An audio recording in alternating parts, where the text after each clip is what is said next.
নমস্কার বন্ধুরা। গত কয়েকদিন থেকেই যে খবরটি বঙ্গ রাজনীতিতে তোলপাড় করেছে সেটি হচ্ছে দীঘার নবনির্মিত জগন্নাথ দেবের মন্দির। নবনির্মিত এই জগন্নাথ দেবের মন্দিরটি 250 কোটি টাকা ব্যয় করে মুখ্যমন্ত্রী মমতা বন্দ্যোপাধ্যায় গতকাল এই মন্দিরের দ্বার উদ্ঘাটন করেন সাধারণ মানুষের জন্য।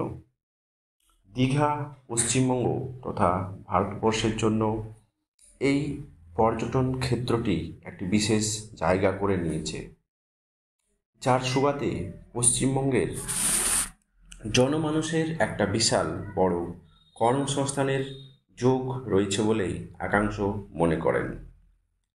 এই মন্দিরের উদ্বোধনকে কেন্দ্র করে যে বিশেষ কয়েকটি দিক রয়েছে, আগামীকাল এই মন্দির নিয়ে নানান মানুষের নানান রকমের বিতর্কের জায়গা তৈরি হয়েছে। তার মধ্যে বঙ্গ বিজেপির নেতা দিলীপ ঘোষকে কেন্দ্র করে যে খবরটি ছড়িয়ে পড়েছে সেটি কিন্তু বিশেষভাবে উল্লেখযোগ্য। গতকাল আমরা দিলীপ ঘোষ, বিজেপির দাবাং নেতা, যাকে সস্ত্রীক দেখা গেছে এই মন্দিরে তিনি গেছেন এবং মন্দির সম্বন্ধে অনেক কথাই বলেছেন, কিন্তু তিনি কোনো রকমের রাজনীতির কথা সেক্ষেত্রে বলতে চাননি।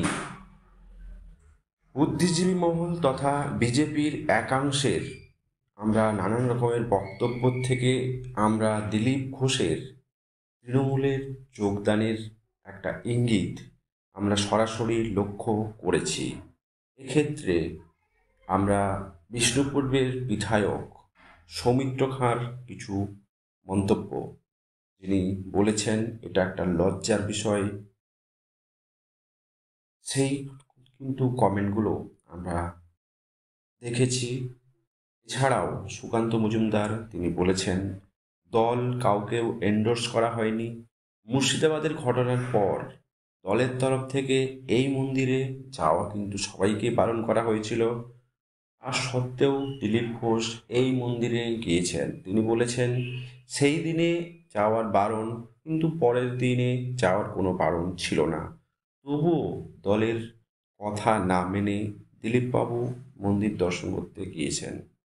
এছাড়াও বিরোধী দলনেতা শুভেন্দু অধিকারী, তাকেও জানতে চাওয়া হয়েছিল, তিনি বলেছেন তিনি কিন্তু বিরোধী দলনেতা, তিনি মুখ্যমন্ত্রী ছাড়া অন্য কারো কথার জবাব দেন না।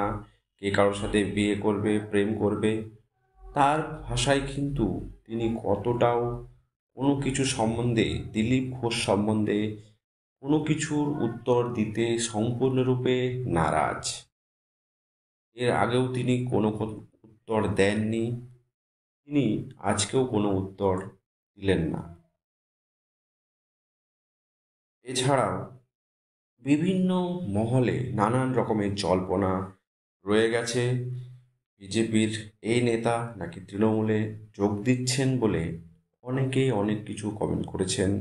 এছাড়া আমরা দেখেছি সংবাদ মাধ্যমে অনেক জায়গায় দিলীপ ঘোষের ছবিকে বিকৃত করে তোপেটা করা হচ্ছে। এই সমস্ত খবর চলে আসছে।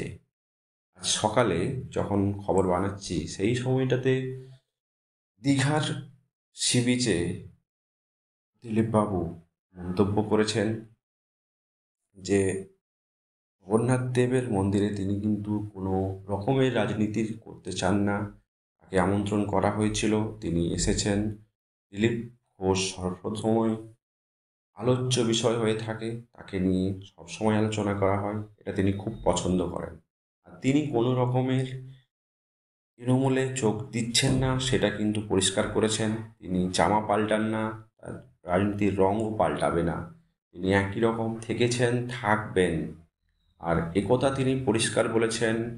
রাম মন্দিরেও অনেক নেতামন্ত্রী অনেক পার্টির গেছিলেন, কুম্ভস্নানেও অনেক তৃণমূলের নেতামন্ত্রীরা গেছিলেন, তাদেরকেও কিন্তু দলের তরফ থেকে বারণ করা হয়েছিল, তবুও তারা গেছিলেন। সেক্ষেত্রে তাদের কোনো রকমের পানিশমেন্ট করা হয়নি, সেটা তাদের ধর্মীয় ভাবাবেগ। তাই তিনি পরিষ্কার করে আজকে জানিয়ে দিলেন তিনি কোনো রকমের দল ত্যাগ করছেন না এই মুহূর্তে। তিনি বঙ্গ বিজেপিতে থাকবেন এবং বিজেপি পরবর্তীকালে পশ্চিমবঙ্গকে পরিবর্তন করবেন, এ কথা তিনি বলেছেন।